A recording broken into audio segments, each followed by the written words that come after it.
I am a 27 years old male. My fiancé, she's 25, has an obvious permanent burn scar from an accident that caused her mother, her only parent, to pass away from injury. My fiancé had a long recovery. It's been 7 years. The scar is on her collarbone. It goes down her chest but isn't showing. Unless she's wearing scoop / square tops. She often wears hoodies / jackets to cover up. She puts this cream, I don't know what ladies call it, but it's supposed to tone skin color or something. I'm not sure, but my fiancé calls it foundation that is 1 degree brighter than her skin color. I absolutely adore her. She's pretty, smart, ambitious, and the list goes on. What happened was unfortunate, and I'm glad she's at peace with herself and more confident. My family love her. How can they not? She's a member of the family. My mom makes sure she takes part in every family function and things like shopping and decorating other things. However, my sister made comments about my fiancé's scar several times. I've called her out on her behavior several times to get her to stop because she was hurting me before my fiancé with her backhanded and insensitive comments. I told my fiancé she had every right to cut my sister out and not deal with her bullshit, but she has been forgiving and respectful of my entire family. Our wedding is in February. My fiancé went shopping for the wedding dress. This is where the issue started. My fiancé showed the wedding dress to my sister. I didn't see it, but I was told it was a spaghetti strap dress. My fiancé likes this stuff. Anyways, my sister saw it and went nuts. She started criticizing her choice and said that she should have gotten a high neck or a jewel wedding dress to cover up the scar. She argued with my fiancé about it. I went to my family's house and I confronted her. I yelled at her after she told me my fiancé needed to return the dress and get a proper one so that guests won't focus on her burn scar and use it as the topic of conversation and gossip. I told her that she's not invited to our wedding. She isn't welcome to my wedding with this entitled attitude of hers and her insensitivity and disrespect. We argued for half an hour, then I left. In exactly an hour, my mom and dad called and berated me, saying my sister was crying after I uninvited her and that I had no right to univindi her. She's my sister and was just trying to help out and give an advice and avoid any unnecessary drama at the wedding. My mom said my fiancé can keep the dress but suggested to wear a bridal shawl as a neutral solution. I stopped responding to my mom's calls and texts after that. Family members were upset my sister was uninvited and wanted me to invite her again, because this will make family look bad in front of outsiders and guests. I am a 33 years old female, and I have had fertility issues for the past couple of years with my husband. He's 35. We went through with consultations, and while we had very promising results for treatment, the cost did give us pause. It wasn't that we couldn't afford it, we just weren't at the point yet where we were willing to pay.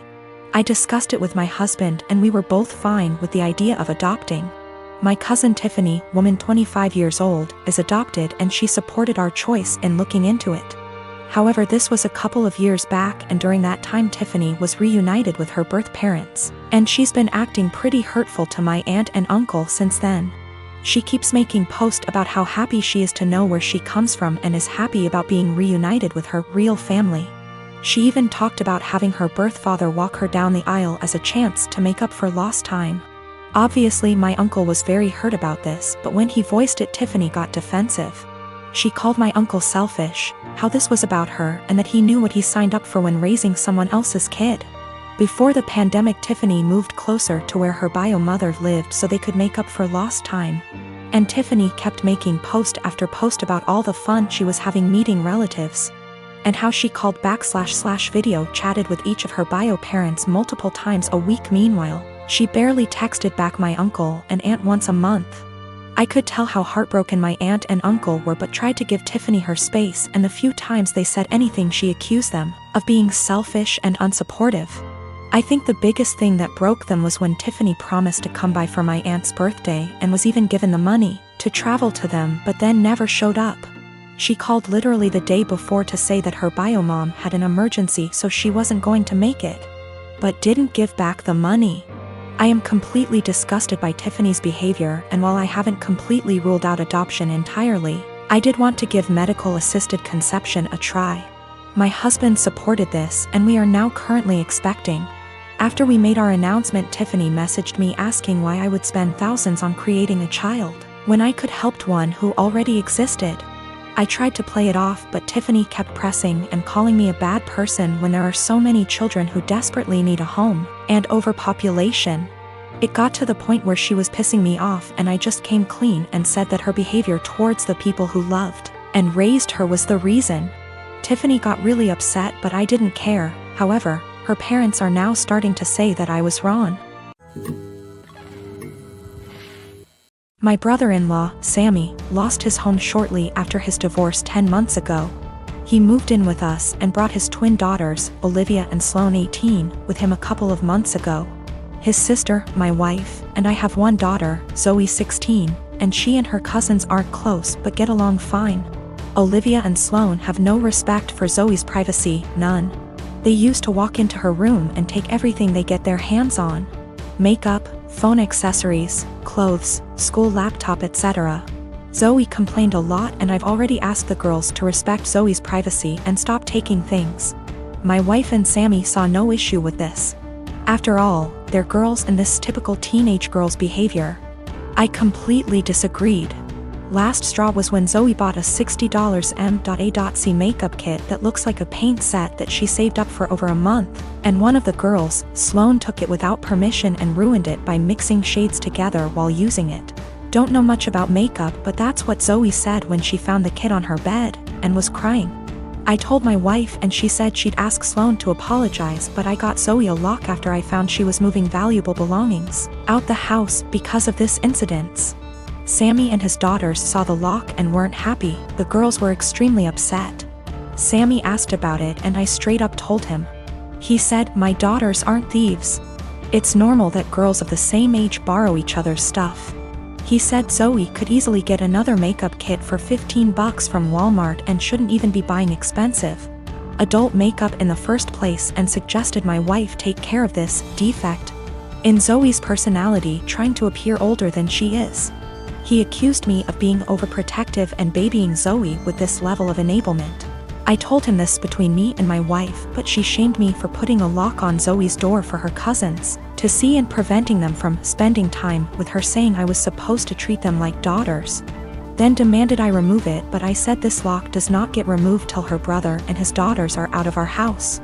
She got mad I was implying we kick them out and said her family'll hate me for this. So I reminded her that I let Sammy and his family move, in which something her own family refused to do, so she should start with blaming them for not taking their own son and niece's granddaughters in. If it wasn't for her family's unwillingness to help, we wouldn't be dealing with this much disturbance at home. Everyone's been giving me and Zoe silent treatment, and my wife is very much upset over this.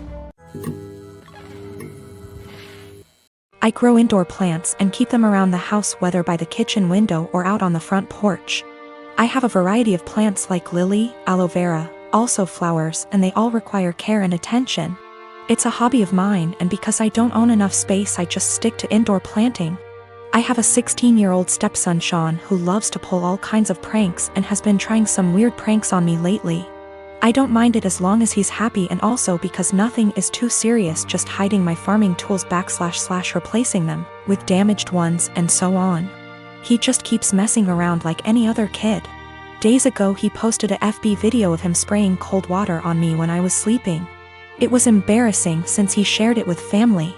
I got mad at him and had him delete it despite him begging me to let him keep it.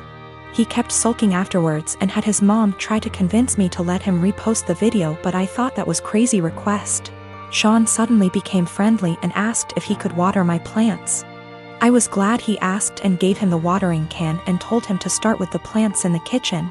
He was gone for a few minutes, then he got back and started watering all the plants in the house.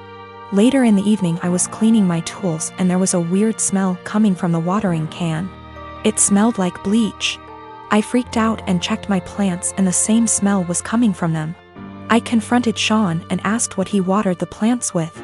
He acted dumb and said nothing, but I found a bottle of bleach in his room, which made me lose my temper. He admitted watering my plants with bleach to get back at me for making him remove the video. I was mortified. I immediately canceled the weekend trip to the national park that he was looking forward to. He started crying, saying it was too much and he made a mistake in moment of clouded judgment. I refused to discuss it. My wife feels bad. Sean hasn't been eating well since I canceled the trip, but he damaged my plants and caused me hurt and pain. She thinks an apology was enough. He is a kid and made a mistake. She wanted me to let it go, but I said canceling the trip is his official punishment. I got called unreasonable and stubborn for this, and that I don't respect her as a parent too. Sean has this mentally that if he admits doing something wrong then he'll be forgiven. This isn't how it should be, but his mother thinks admitting to it and apologizing should be the end of it.